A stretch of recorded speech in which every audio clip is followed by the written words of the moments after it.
નમસ્કાર દર્શક મિત્રો, આપ જોઈ રહ્યા છો સાંજે સમાચાર .live। હવે જોઈએ અગત્યના સમાચાર।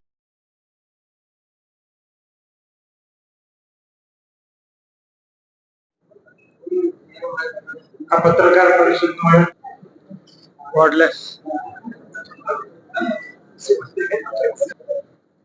કેન્દ્રીય બજેટ એ લોકસભામાં ગઈકાલે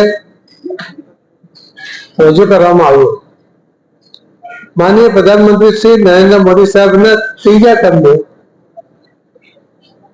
અને માન્ય નાણામંત્રી શ્રીમતી નિર્મલા સીતારામનજી એમનું આ સતત 8મું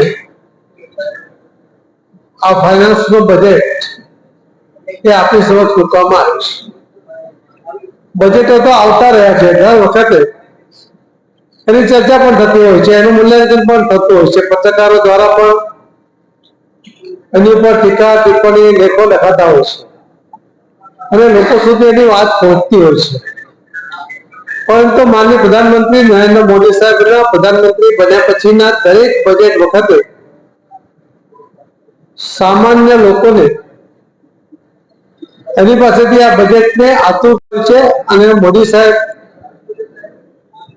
આ બજેટમાં એ પૂર્ણ પણ કરતા રહ્યા છે। 2014માં માનનીય પ્રધાનમંત્રી શ્રી નરેન્દ્ર મોદી સાહેબ પ્રધાનમંત્રી બન્યા એના પહેલાનું 2013નું જો બજેટ આપણે જોઈએ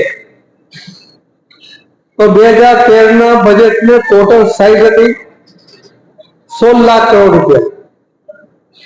આજે વૈશ્વિક પરિસ્થિતિ આર્થિક રીતે અનુકૂળ નથી, અનેક યુદ્ધોને કારણે, અનેક કુદરતી આપત્તિને કારણે, અનેક દેશોમાં અસ્થિરતાને કારણે વૈશ્વિક સ્થિતિ અસ્થિર હોવા છતાં, નબળી હોવા છતાં મોદી સાહેબના ત્રીજા ટર્મનું આ પહેલું બજેટ, સંપૂર્ણ બજેટ એ 50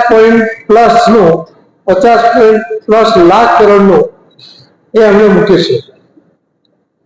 2013નું 16 લાખ અને